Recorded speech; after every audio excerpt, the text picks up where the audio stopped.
I want to tell you about the time I got a phone call from a colleague. It was late Friday evening. We had just finished moving. The truck was already on the road. My hubby had left ahead of me. I was putting away the very last things into the car when the phone rang. She had a client meeting and needed something pulled. Can I help? And you know what I said? Of course. Give me just a few minutes. Because apparently, moving day is the perfect time to pull reports.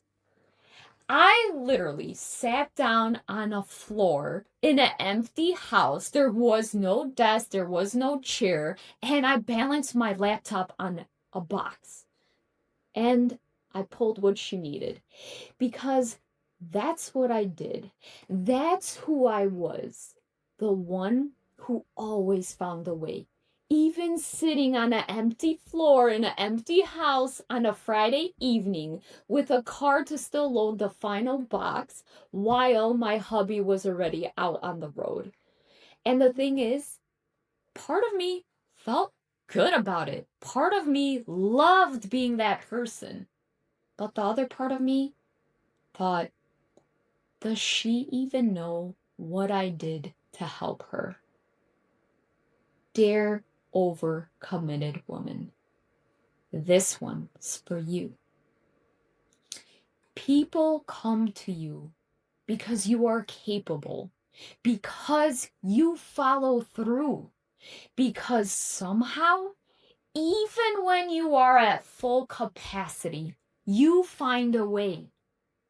And there is a part of you that loves being that person, the dependable one, the one they call, the one who always has the answer, always has a plan, always knows what to do next.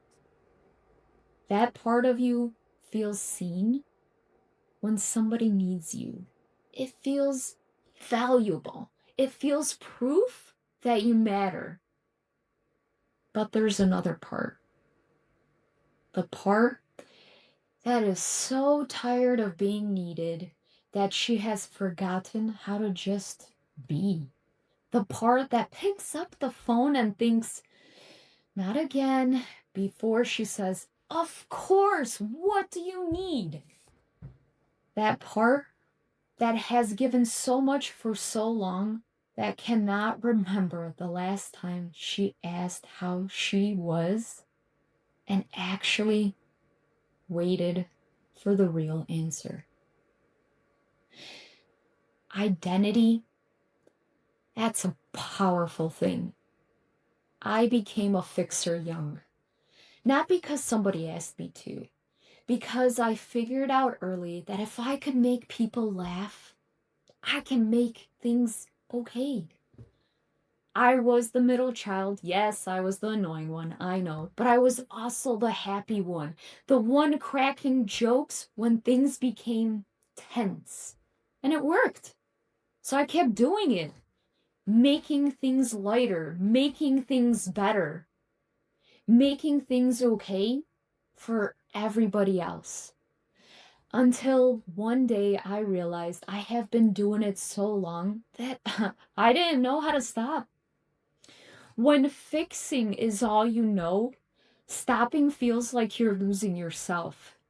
Saying no feels like becoming less. Letting somebody else handles it feels like you're abandoning what you're supposed to be doing. But here's a question I want you to sit with.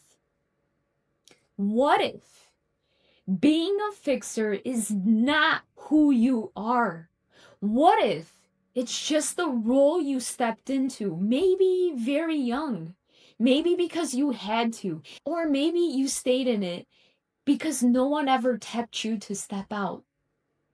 Roles, they are not identities. These are just habits, and habits, they can change. And here's what nobody shares.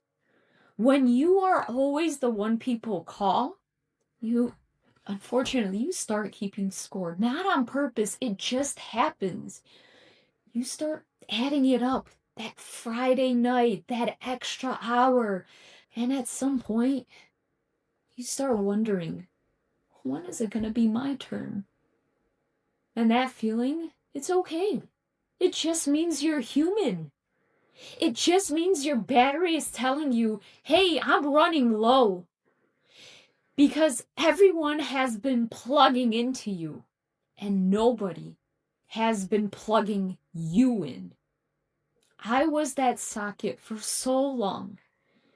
Everybody got a chance to recharge. And I kept going until I had nothing left. And still, somehow, I found more. Because I was the fixer. And that's what fixers do. Until I realized the only person I wasn't helping was myself. I was just stopping myself from ever asking what I needed. Because I never thought needing help was an option for me. But I asked anyway. And that was it. I just asked. You are more than what you can do for others. And that's worth sitting with. Stop right now. Think about the last time someone needed you to fix something. And ask yourself, honestly, did I really want to help? Or did I just feel I had to? Take a breath and let the answer come up for you. Because there is no wrong answer. There's just the honest one. This week, I want you to let someone else fix something. Not everything, just one thing. Let the colleague figure it out. Let your partner fix it. Let the problem sit for a moment before you jump on it. And notice what happens. Notice what happens inside your body when you don't fix it. That discomfort you feel, that's the identity talking. That's the fixer saying, this is not who we are. Your job this week is to say back, maybe this doesn't have to be me. What is the one thing you always fix that you could just let somebody else handle just for this week? I want you to drop it in the comments. A quick reminder, the Buy a Stranger book campaign is still open. Link is in the description. Go nominate her. Tomorrow, we are talking about the one thing nobody has ever taught you, and that is how to say no, and why that skill is very important. I'll see you then. With love and 1 hour back, I'm Kay. Bye.